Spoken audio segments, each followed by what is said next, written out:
레위기 5장 14절에서 19절까지 우리 한 목소리로 함께 합독하겠습니다. 함께 했습니다. 시작.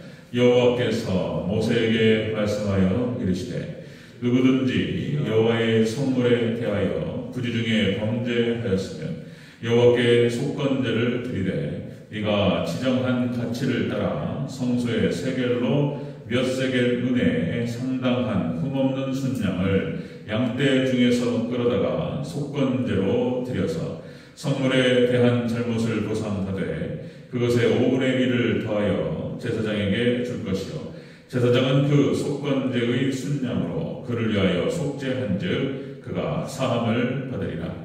만일 누구든지 여호와의 계명 중 하나를 부지 중에 범하여도 허물이라 벌을 당할 것이니 그는 내가 정한 가치로 양떼 중 흠없는 순양을 속건제로 제사장에게 가져갈 것이요 제사장은 그가 부지 중에 범죄한 허물을 위하여 속죄한즉 그가 사함을 받으리라. 이는 속건제니 그가 여호와 앞에 참으로 잘못을 저질렀음이니라. 아멘. 네, 인사합니다. 오직 예수님, 예수님의 은혜와 평강이 넘치시기를 축원합니다. 아멘. 네, 오늘 함께 읽으신 레위기 5장 14절에서 19절 오늘 본문을 토대로 속건제에 관한 규례라는 제목으로 말씀드리겠습니다. 속건제에 관한 규례. 금방 말씀드렸듯이 5대 제사 이제 오늘 속건제로 마무리를 하게 되는데요. 제사장을 위한 속죄제는 흠없는 숫송아지였습니다. 숫송아지. 그리고 평민을 위한 속죄제는 흠없는 암염소였습니다. 암염소. 자, 우리가 이제 제가 살펴보려고 했던 게 뭐냐면 이 가난한 자들을 위한 속죄제가 따로 있었어요. 그러니까 이게 숫송아지, 흠없는 숫송아지나 암염소나 이거를 드릴 수 없는 사람들도 있었다는 거예요. 이스라엘, 그러니까 이제 출애굽 광야에서 그 안에서조차도 빈부격차가 있었습니다. 어떤 사람은 드릴 수 있었는데 어떤 사람은 드릴 수 없었다는 거예요. 자, 그래서 드릴 수 없는 사람들을 위해서 이 가난한 자들을 위한 속죄제는 고운 가루로 드리라. 고운 가루로 드리라. 이렇게 해서 대체시켰습니다. 그래서 이것은 무엇을 의미하냐면 누구도 누구라도 아무리 가난하고 드릴 수 없는 형편에 할지라도 자신의 범죄에 대해서는 회개하라. 반드시 회개하라. 그런 의미를 담고 있다는 것입니다. 그러면 회개만 하면 모든 죄를 하나님께 사하신다. 이런 뜻을 갖고 있고요. 그리고 제사장의 속죄함을 통해서 제사장이 속죄를 하는 것이 아니라 제사장이 선포하는 거예요. 제사장이 하나님께서 이제 그거를 그 선포함을 통해서 하나님께서 죄를 사하시는 이제 그렇게 해서 이 제사장은 역시 또 이제 예수님을 상징적으로 말하는 것이고요. 그렇게 해서 죄를 사하셨습니다. 자, 좀 반복되는 게 있어서 바로 속건제로 오늘 바로 들어갑니다. 마무리하겠습니다. 자, 이 속건제는 하나님의 성물, 하나님의 어떤 거룩한 물건에 대해서 올바르게 규례대로 그것을 다루지 못했을 때, 그때 이제 속건제를 드렸던 것입니다. 속건제. 그래서 예배를 위해서 바쳐진 물건, 여기에 대해서 올바른 어떤 그 규례대로 거기를 다루지 못했거나 이랬을 때, 거기에 허물이 있었을 때, 잘못이 있었을 때, 이것을 이제 숫송아지. 이것도 숫송아지입니다. 순양으로 하나님께 속건제를 드렸다는 것입니다. 이 어떤 물건 자체가 거룩한 것은 아니고요. 물건 자체가 하나님께 바쳐진 물건이 거룩하다는 것입니다. 이거는 함부로 하면 안 된다. 그런 자세가 중요하죠. 우리 이제 뭐 성물이라고 해서 예를 들어서 강대상, 이렇게 또 이제 의자, 성물로 하나님께 바쳐진 이런 것들 우리가 좀 거룩하게 다룰 필요가 있죠. 바벨론이 예루살렘을 침공해서 싹 걷어갑니다. 그래서 이제 성전에 침투를 해가지고 하나님께 드려진 그런 접시라든지 그릇이라든지 이런 걸 가지고 술 먹었어요. 그래가지고 하나님께서 바로 그냥 하나님 벨사살 1000명을 데리고 술잔치를 벌이고 있고, 그리고 예루살렘에서 썼던 성물을 가지고 술을 먹고 하나님을 모독했습니다. 그래서 하나님께서 메네메네 데겔 우바르시, 소리 나와가지고 딱 글을 쓰고, 하나님께 다 그냥 조짐이 있었어요. 벌써부터 바사가 쫙 침공이 있었고 쫙 주변에 들어와서 있는 상태였어요. 근데 그걸로 술 먹고 술잔치를 벌였어요. 그리고 그냥 그것이 해석되는 그 순간, 다니엘이 해석하는 순간 들어와가지고 잘라버렸어요. 벨사살을 그렇게 해서 죽습니다. 자, 그러니까 이게 성물에 대한 것인데요. 이거 다 예수님으로 통합됩니다. 내용을 한번 살펴보도록 하겠습니다. 속건제에 관한 규례. 자, 첫 번째입니다. 성물에 대하여 범죄하였을 때 드리라. 성물에 대하여 범죄하였을 때 드리라 말씀하셨어요. 15절을 다시 한번 읽겠습니다. 15절 시작. 누구든지 여호와의 성물에 대하여 부지 중에 범죄하였으면 여호와께 속건제를 드리되. 이렇게요. 그렇죠? 속건제. 성물에 대한 범죄. 그래서 이거는 무엇을 의미하냐면, 자, 예수님께 대한 잘못된 태도, 예수님께 대한 잘못된 태도, 그리고 행동, 예수님께 대한 잘못된 자세, 이걸 회개하는 얘기입니다. 성물이라고 한다면, 자, 그렇게 얘기할 수 있어요. 그러니까 이제 일단은 성물 자체가 이제 성막 자체가 성전 자체가 예수님입니다. 그죠? 성막 자체가 예수님입니다. 그리고 이제 지성소 안에 있었던 법궤가 예수님이에요. 자, 지성소와 성소를 가로막고 있었던 휘장이 예수님이에요. 다 예수님의 성장. 그 다음에 거기 뭐 속죄소, 그 다음에 진설병상, 등대, 분향단, 번제단, 물두멍, 이런 것들. 자, 제사장이 그 안에 들어갈 때 번제단에서 막 피를 묻혔단 말이에요. 손을 씻어요. 깨끗하게 손을 씻고 들어갑니다. 다 예수님이에요. 예수님 피로 씻고 다 정결되는 것입니다. 자, 그래서 이 속건제를 드리라라고 하는 것은 어쨌든 이제 예수님으로 통합되는데, 예수님으로 말미암아서 모든 것은 다 사해진다. 자, 이런 의미를 갖고 있습니다. 우리가 앞서 살펴봤지만, 여러분들 아론의 두 아들 나답과 아비후가 번제단에 불을 붙여가지고 분향단에 불을 붙였어야 되는데 다른 불로 갖다가 붙여가지고 그 자리에서 그냥 죽는, 아주 엄격하게 하나님께서 다루셨던 그런 장면들.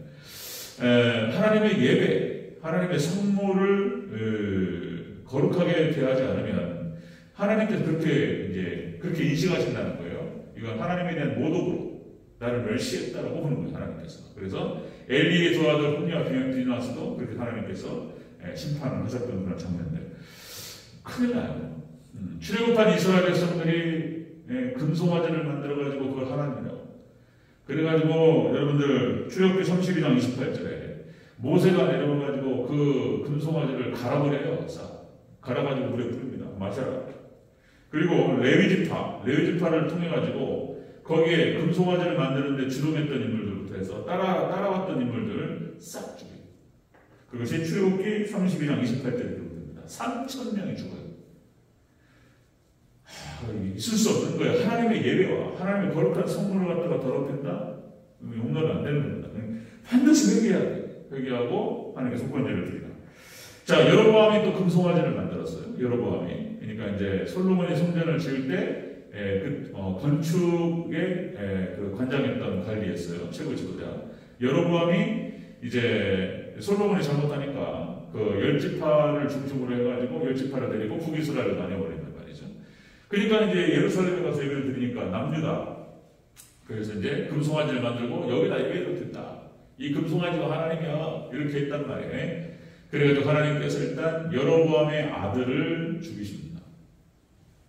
그리고 북이스라엘이 이제 그 여로보암의 금송아지 사건을 통해서 이제 우상 숭배를 하기 시작하죠.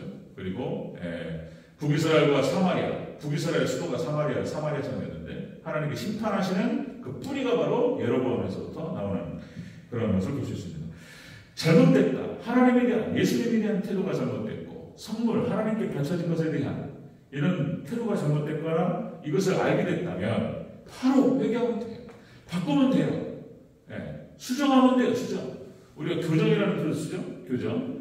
그 감옥에서 이렇게 이제 일하시는 분들, 우리 교정직이라는 뜻을 쓰죠. 교정직. 제 친구의 아버님께서 교정직으로 오래 근무하시다가 이제 은퇴하셨었는데 교정이라는 글을 쓴단 말이죠. 그리고 또 뭐 우리가 이제 저도 기타를 좀 쳤단 말이에요. 지금도 안 친 지가 하도 오래돼가지고 중학교 2학년 때 기타 학원을 다녀가지고 제가 세미 클래식까지 쳤었어요. 제가 고등부 때 제가 반주자였어요. 예, 이제 그 이후로 공부하느라고 기타를 나중에 이제 여유가 생기면 치겠다 이렇게 했는데 지금까지 못하고 있어요. 지금도 기타 칩니다. 제가 치는데 지금도 튜닝을 해요. 그때 했던 한번 쳐봤던 제가 그런 게 제가 이제 그 코드 잡고 지금도 치는데 그러니까 이제 딱 치면은 이게 틀리잖아요. 그러면 이제 지금도 제가 튜닝을 할 줄 알아요. 기타 땅땅땅땅땅 해가지고 튜닝하는데 소리가 잘못되면 튜닝하면 돼요. 튜닝하면 네, 고치면 돼요. 회개하면 돼요. 돌이키면 돼요. 안 돌이키니까 이게 망가지는 거예요. 그러니까 지금 하나님께서 돌이킬 수 있는 길을 열어주셨어요. 그것이 하나님 백성의 축복이에요. 여러분 우리에게 예수님을 주신 것은 이것만큼 큰 은혜와 축복이었는 줄로 믿습니다. 그럼 돌이킬 수 있고 바꿀 수 있고 예수님의 보혈의 피복음을 의지해서 하나님께 나아갈 수 있고 이것만큼 축복이 없어요. 이것만큼. 자, 여러분들 지금 오늘 종말 이 시대로 봤을 때 예수님에 대한 잘못된 태도, 예수님에 대한 잘못된 신앙, 자세, 무슨 행동 다 바꾸면 돼요. 예, 근데 또 성경에서 그걸 또 얘기해줘요. 하나님께서 말씀으로. 그러면 딱 보고 이거 잘못됐구나 바꾸면 돼요. 예, 안 바꾸면 이제 이거 어려워요. 자, 지금은 이제 계시록에서 우리가 접해봤던 것처럼 라오디게아 교회 시대. 그래서 이 시대는 이제 타락하는 시대입니다. 그래서 대교회 시대고 민주주의, 다원주의, 세속주의로. 그래서 소아시아 7개를 통해 가지고 기독교 2000년 역사를 갖다가 다 상징적으로 담아뒀다. 지금 마지막 이 라오디게아 교회 시대를 넘어서서 이제 7년대 환란으로 들어갑니다. 지금 정확하게 지금 이제 교회도 그렇고 다 민주주의, 인본주의로 다 타락합니다. 그리고 다원주의로 타락해요. 그래서 이제 예수님만이 아니라 다른 곳으로 하나님 올라갈 수 있다 이런 얘기들을 하기 시작하고 이제 그것이 보편화되기 시작하고 벌써 이제 이 사상으로 교회가 세속화되고 세상이 되어버렸어요. 교회가 정확하게 라오디게아 교회 시대를 얘기하고 있어요. 자, 여기서 돌이키면 돼요. 최대한 지금 우리가 할 수 있는 일은 뭐냐면 지금은 이렇게 쭉 빠지고 타락하는 시대이기 때문에 지금 우리 한국교회도 코로나 이후로 해가지고 50%는 빠졌다고 보는 거예요. 50%. 그래서 예전에는 이제 우리 5천만 명 중에서 우리가 이제 기독교 인구가 1,000만 명 이랬죠. 1,000만 명. 1,000만 명, 1,200만 명 그러면서 5분의 1, 4분의 1 이런 얘기 했다고요. 지금은 10분의 1 정도로 줄었을 거라고 보는 거예요. 500만 명이나 될까 먹었어요. 지금 제대로 신앙생활 하는 사람들이. 그래도 한국은 10분의 1이에요. 10분의 1. 10%예요. 10%. 미국은 1%가 안 돼요. 미국은. 지금 유럽은 거의 사라졌고 다 사라졌고 미국은 1%가 안 돼. 근데 한국은 10%라도 되는 거예요. 그러니까 하나님께서 그 은혜를 주시는 거예요. 하나님께서. 자, 바꾸면 됩니다. 그전에 말씀드렸죠. 이중표 목사님이 별세신학의 이중표 목사님. 이제 그분이 이제 별세신학이라고 했던 것이 그런 뜻이라고 했죠. 이게 자기 죽임, 자기 부인, 자기 십자가 이렇게 이제 이렇게 해석해도 좋은데 이제 이중표 목사님 그런 뜻이 아니었어요. 자기가 그러니까 기장층 목사님이셨단 말이에요. 기장층 목사님 한국신학교 한신대 나오셔서. 그래서 예수님을 제대로 믿고 싶은데 자기가 했던 현대신학과 이 칼바르트 신학 이런 거예요. 이것이 엉터리니까 이 신학을 버리겠다는 뜻이에요. 이 신학을 자기가 가지고 있는 신학을 다 죽이고 성경으로 돌아가겠다. 그런 의미에서 별세 신학이었어요. 별세 신학. 그러니까 아니다 싶으면 바꾸면 돼요. 모든 이단도 마찬가지입니다. 모든 이단 세상, 구원파, 신천지 그렇게 따라가는데 여호와 증인, 문선명이 어떻고 JMS, 정명석이 어떻고 이단에 빠졌었는데 몰라서 잘 몰랐기 때문에 그런데 이제 알고 돌아와서 자신에게 뭐라고 그러죠? 전향이래 전향. 자기 사상을 버리는 거예요. 그리고 새롭게 맞다고 옳다고 생각하면서 취하면 되는 거예요. 그래서 그걸 바꾸고 회개하면 다 돼요. 하나님께서 다 용서하시고 다 받아주십니다. 자, 첫 번째에 관한 규례는 바로 그런 것이었습니다. 첫 번째가 바로 성물에 대해서 범죄했을 때 하나님께 바쳐지고 다 이게 예수님이에요. 예수님에 대한 성물에 대한 잘못된 태도와 행동과 그리고 자세, 잘못된 신앙 이거 다 바꾸면 되는 거예요. 자, 이제는 예수님으로 다 우리가 사함받을 수 있다는 것입니다. 자, 두 번째 보면요. 속건제에 관한 규례. 두 번째는 자, 여호와의 계명을 범했을 때 드리는 거예요. 계명을 범했을 때 17절 다시 한번 읽겠습니다. 17절 시작. 만일 누구든지 여호와의 계명 중 하나를 부지중에 범하여도 허물이라 벌을 당할 것이니. 아멘. 여호와의 계명 중 하나를 범하여 10계명으로 압축될 수 있죠. 그 다음에 여기서 계명이라고 말하는 것은 규례를 말하는 것입니다. 다 출애굽기 20장 10계명이 기록되고 그 다음에 그 뒤로 해가지고 모든 규례가 다 출애굽기 40장까지 기록돼요. 거기에 나오는 무슨 제사법부터 해가지고 모든 규례를 말하는 거예요. 의식법, 제사법, 자, 시민법 모든 규례를 말하는 계명을 범했을 때 드리라. 자, 여러분들 속죄제하고 속건제하고 차이는 뭐냐면 이 속죄제는 그러니까 가난한 자는 고운 가루로 드려도 돼요. 고운 가루. 그 다음에 제사장이 범하면 순양을 드리고 그 다음에 일반 평민들은 아까 말씀드렸지 암염소 이게 다양하게 드릴 수 있어요. 속죄제는. 근데 속건제는 양만 드려야 돼. 양만. 그런 차이가 있어요. 흠없는 순양만 드려야 돼요. 이 속건제는 그런 차이가 있고요. 그 다음에 이 속죄제는 이스라엘 민족 전체로 해가지고 1년에 한 번 하나님께 나갑니다. 자, 이렇게. 그리고 제사장이 범죄했을 때는 제사장 홀로 들어가고. 자, 그런데 속건제는 그러니까 이제 속죄제는 전체로 하나님께 나갔을 때 방식이고 속건제는 개인이 죄를 지었을 때 나가는 거예요. 개인이 하나님의 계명을 어겼다. 자, 이것을 봤을 때 그대로 주면 안 되는 거예요. 그래서 속건제를 통해 가지고 하나님께 흠없는 순양을 드리고 제사장은 그것을 확인하고 그리고 선포해 주는 거예요. 이렇게 그가 죄를 사함받을 수 있도록 길을 열어놓으셨다는 것입니다. 자, 그러니까 말씀을 어겼을 때, 계명을 어겼을 때 하나님께 나아가는 방식이었다. 회개만 하면 되는 거예요. 회개만. 근데 하나님에 대한 태도, 하나님의 말씀과 하나님의 뜻에 대해서 그거를 대적하거나 버티거나 이러면은 어려워요. 이건 어려워요. 그래서 자, 노아의 홍수 심판과 소돔과 고모라도 소돔과 고모라 심판도 마찬가지입니다. 그렇게 해서 창세기 6장 5절 여호와께서 사람의 죄악이 세상에 가득함과 그의 마음으로 생각하던 모든 계획이 항상 악할 것임을 보시고 하나님께서 홍수로 다 심판하셨어요.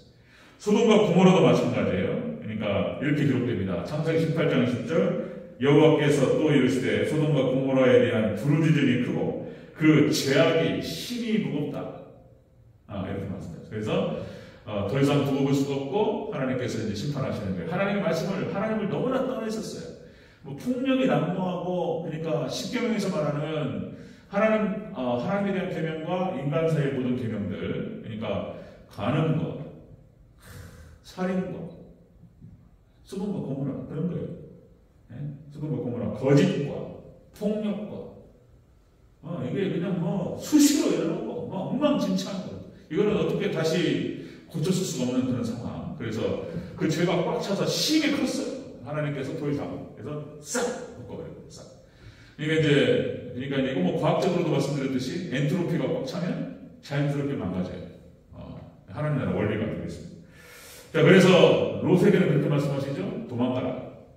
천사를 보내셔서 이렇게 말씀하세요. 동틀 때 천사가 롯을 재촉하여 이르되 일어나 여기 있는 네 아내와 두 딸을 이끌어내라. 이 성의 죄악 중에 함께 멸망할까 하노라. 그래서 도망치라. 이렇게 말해요. 도망치라. 그래서 죄악된 사람들 같이 어울려도 안 돼. 이게 또. 근신해서 이렇게 이제 자신을 구별해야 된다. 것입니다. 도망치라. 자, 잠언서 5장 22절에 이렇게 기록되죠. 잠언서 악인은 자기의 악에 걸리며 그 죄의 줄에 매이나니. 자기가 죄를 짓고 하나님의 뜻에서부터 벗어나고 하나님의 계명을 벗어나고 하나님의 말씀에서 벗어나고 죄를 지어요. 그래서 거기서 매어가지고 거기서 사망에 이른다. 자, 그래서 말씀드렸듯이 최고의 경건, 최고의 의는 회개입니다. 회개신앙. 최고의 경건의 신앙, 최고의 의의 신앙은 회개신앙. 욥이 역시 그렇게 얘기했죠. 그러므로 내가 스스로 거둬들이고 티끌과 집 가운데 회개하나이다. 그죠? 그렇게 해서 이게 자기 죄로 말미암아 거기 걸려요. 다른 사람을 빠뜨리려고 함정을 타면은 자기가 걸려요. 거기 빠집니다. 다른 사람 그렇게 되는 거예요. 항상 원리가 그렇습니다. 진리가 하나님께서 그렇게 하셔요. 또 말씀드리면 다니엘 사자굴에 집어들려고 모함했던 사람들, 그 사람들이 사자굴에 들어가요. 그죠? 에스더서에서도 마찬가지죠. 하만이라고 하는 당시 아하수에로 왕이 통치했을 때 거기에 총리였습니다. 총리.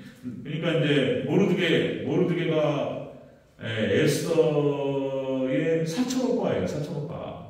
어디는 삼촌이라고 나오는데 삼촌이 아니에요. 나이 차이가 많이 났는데 사촌 오빠예요. 사촌 오빠. 부모님이 돌아가셔가지고 모르드게가 에스더를 돌봤어요. 키웠어요. 근데 너무나 이쁘게 생겨가지고 어떻게 또 왕비를 뽑는데 어디 거기에 나가가지고 1등이 돼버려. 1등이 그냥 기가 막히게 예뻤나봐요. 에스더. 그래서 이제 미인 그러면 에스더인 거예요. 미인. 뭐 사라도 미인이고 라합도 라헬도 미인이고 다 미인이야. 다 미인인데 에스더가 미인. 에스더가 국가에서 최고로 이뻤으니까. 자, 그래가지고 이제 뭡니까 이제 하만이 지나가는데 모르드게가 인사를 안 했단 말이에요. 그러니까 이런 건방진 해가지고 이제 유대인들을 다 죽이는 법안을 통과시키고 교수대다 매달아버리는 그런 법을 통과시킵니다. 다 죽이려고. 모르드게 죽이고 유대인 다 죽이려고. 근데 거기에 누가 매달린다고요? 하만이 매달려요. 하나님께서 그렇게 다 적용하십니다. 그러니까 우리는 진리의 말씀, 하나님 말씀만 집중하고 그 말씀대로만 가면 되는 거예요. 틀어졌으면 회개하면 되는 것이고 그런 것입니다. 자, 속건제에 대한 규례. 자, 다시요. 번제와 소제와 화목제와 속제제와 속건제 이 5대 제사가 이제는 예수님으로 다 통합니다. 예수님에 의해서 이제 예수님의 보혈 피로 이제 그래서 예수님 의지하면서 나아가서 우리가 하나님께 회개하면 다 지켜집니다. 여러분들 회개 신앙으로 승리하시길 주 여러분으로 축원합니다. 이렇게 되는 거예요. 속죄제. 자, 예수님을 다 통하면 됩니다. 자, 속건제에 관한 규례는 바로 그것이었다. 예수님에 대한 잘못된 태도, 자세, 행동, 신앙 모든 것들 회개하라. 두 번째, 하나님 말씀에서부터 벗어난 것, 계명 어긴 거 회개하라.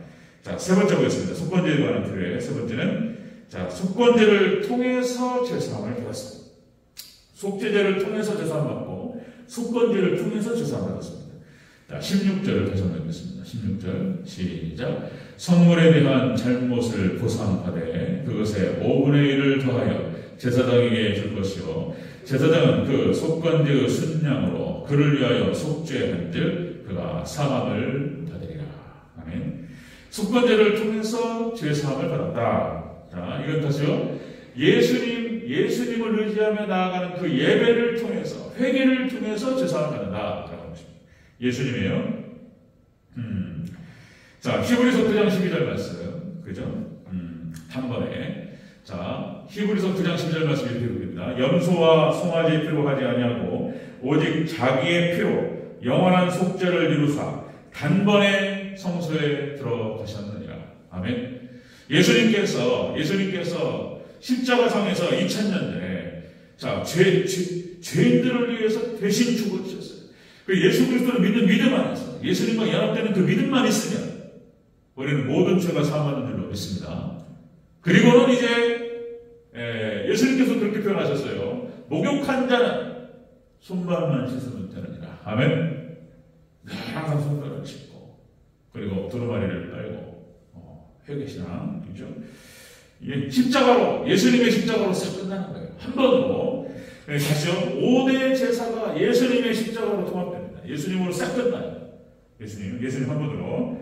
자, 여러분들, 요한복음 1장 29절에서 세례 요한이 그렇게 표현하죠. 예수님을 보면서, 보라, 세상죄를 지고 가는 하나님의 어린 양.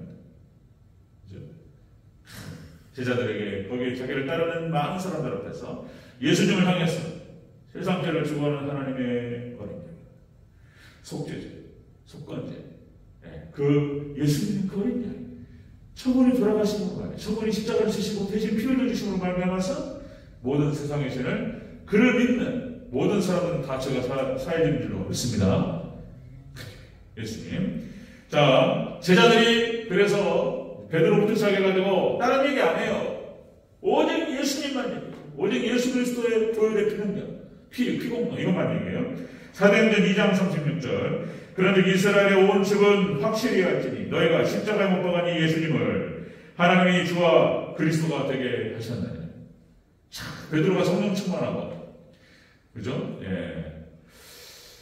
사도행전 1장 8절. 성령이 너희에게 임하시면 너희가 권능을 받고 너희가 예수님의 증인이 되리라. 아멘. 그러니까 이제 우리가 주일날 제가 또 이제 사무엘 모펫 선교사, 마포 선열 목사님이라든지 자신의 일생을 오롯이 하나님께 드리고, 그리고 그 마포 선열 목사님은 그기까지 인정하는 사람입니다. 평양신학교를 세우고 많은 신학생들을 배출했습니다. 거기 평양신학교 출신들이, 그 평양신학교 제가 100회예요. 제가 1년을 신병을 해서 결혼하고 1년을 쉬는 바람에 99회로 나올 뻔했는데 100회로 나왔어요. 100회로. 그러니까 이제 일기가 이기풍 목사님이고, 그러니까 한국교회의 아버지라는 표현을 씁니다. 마포 선열 목사님, 평양신학교. 그 한 사람의 희생, 일평생을 타국에 와서, 당시에 1890년대는 한국은 거의 글쎄요, 아프리카 원주민 수준 아니었지만, 우리나라가. 위기한 거야, 진짜. 미국에서 교육을 받고 일단 올 때에는 한국은 진짜 위기한 나라였어요. 그 나라에 와가지고 자신의 삶을 오롯이 다 드렸어요. 아버님이 청교도예요. 마포 선열 목사님. 아버님이 청교도적인 영성을 가지고 철저한 주일 성수와 11조와 그리고 경건성어를 훈련시켰습니다. 마포 선열. 그리고 이 땅에 와서 46년 동안 선교하고, 그리고 2006년에 장로신학교 앞마당에 이장되었던 목사님. 그런 거죠. 성령 오셔야 돼요. 성령 받아야 돼요. 그래서 저도 늘 항상 들어가는 거, 여러분들 성령 받고 예수님의 증인 되시기를 주의 이름으로 축원합니다. 성령께서 함께 하셔야 돼요. 자, 성령 충만했던 이 사도들은 다 예수님의 증인이었어요. 자, 사도행전 4장 10절 이렇게 얘기했죠. 자, 그 성전에 올라가다가 그 성전 미문에 앉은 안전병을 갖다 이렇게 세우고 베드로가 선포합니다. 너희와 모든 이스라엘 백성은 들으라. 너희가 십자가에 못 박고 하나님이 죽은 자 가운데 살리신 나사렛 예수 그리스도의 이름으로 이 사람이 건강하게 되어 너희 앞에 서느니라. 예수님의 이름으로 우리의 영혼의 모든 문제와 육체의 모든 문제가 해결되는 줄로 믿습니다. 하나님께서 거기에 다 모든 권세를 썼어요. 예수님 다. 고린도전서 1장 18절. 십자가의 도가 멸망하는 자들에게는 미련한 것이요 구원을 얻는 우리에게는 하나님의 능력이 됩니다. 아멘. 십자가 예수님만이 우리의 구원이고 능력이 되는 줄로 믿습니다. 그러니까 아까 우리 법정장도 좋아요. 그러니까 막 그 보혈의 피, 그러니까 복문 보시고 지금 하시는 것이 이제 속죄제. 그러니까 이제 왠지 모르게 여러분들 그런 거 느끼시는지 모르겠습니다. 여러분 똑같이 느낄 거라고 보는 건데, 예수님의 피를 막 찬양하면 그냥 좀 오늘 피곤해요. 수협에 나가기 싫고 막 이렇게 좀 피곤하고 크게 무슨 은혜가 막 임하고 막 그런 거 아닌 것 같고 막 그런데 예수님의 보혈의 능력 얘기하고 막 피 얘기하고 막 이렇게 하면 마음이 시원해. 참 이상해요. 그냥 이렇게 덤덤하고 그냥 싸늘하고 그런데 예수님 피 찬양하고 막 하면은 이게 뭐가 와요. 할렐루야. 마음이 시원해지고 뜨거워지고. 사단이 떠나가는 줄로 믿습니다. 아멘. 사단이 막 물러가고 떠나가고 예수님의 피 막 보혈 막 얘기하고 막 찬양하면 뜨거워지고 마음이 시원하고 막 이런단 말이에요. 참 역사죠. 자, 갈라디아서 2장 20절 사도 바울이 그렇게 표현합니다. 내가 그리스도와 함께 십자가에 못 박혔나니 그런즉 이제는 내가 사는 것이 아니요 오직 내 안에 그리스도께서 사시는 것이다. 아멘. 여러분들 오직 예수님의 피공로 십자가만 의지하시고 우리 안에서 예수님의 향기와 그리스도의 향기가 드러나고 예수님께서 우리 안에 사시는 그 놀라운 은혜가 있기를 제 이름으로 축원합니다. 속건제 5대 제사가 다 예수님. 그리고 성경 전체가 다 이제 하나씩 들춰나갈 거예요. 지금 인물들을 통해서 복음의 역사를 드러내고 이제 성리모형이라고 해서 이제 모든 사건 사고가 다 예수님. 네. 놀라운 세계들. 네. 하나씩 드러날 때 여러분들 하나님의 은혜가 있기를 제 이름으로 축원합니다. 저를 이렇게 해주시고 예수님. 자, 속건제는 그렇게 정리하겠습니다. 속건제 5대 제사. 자, 속건제의 규례는 예수님에 대한 잘못된 태도와 자세와 행동과 신앙과 신학과 모든 것 다 회개합니다. 돌이키면 돼요. 모르고 몰랐든지 돌이키지 않기 때문에 문제가 됩니다. 하나님 말씀을 어겼을 때 회개합니다. 하나님 말씀을 계명을 어겼을 때 속건제를 드려요. 자, 이렇게 그러면 예수님을 통한 그 드려진 그 순양, 흠없는 순양을 통해서 죄가 사해집니다. 예수님을 통해서 모든 죄는 다 가려지고 사해질 줄로 믿습니다. 여러분들 예수님만 의지하시면서 예수님만 자랑하시고 예수님만 찬양하시고 그거예요. 그래서 우리는 여기 세 가지로 있게요. 세 가지로 말씀, 기도, 찬양. 이 기도와 찬양이요 원어가 같아요. 원어가 율로기야. 율로기야. 그러니까 곡조 있는 기도. 찬양 막 세게 하고 말씀 딱 은혜 받고 찬양 막 쫙 충만하게 막 30분, 40분, 1시간 해버리잖아요. 그러면 다 깨져버려요. 그냥. 찬양. 그 능력이 있습니다. 찬양. 그래서 여러분들 말씀과 기도와 찬양으로 오직 예수님만 의지하시고 정말 오직 예수님으로 충만한 예수님의 생명이 충만하고 말씀 충만하고 성령 충만한 복된 우리 성도들 되시기를 다시 한번 축원합니다.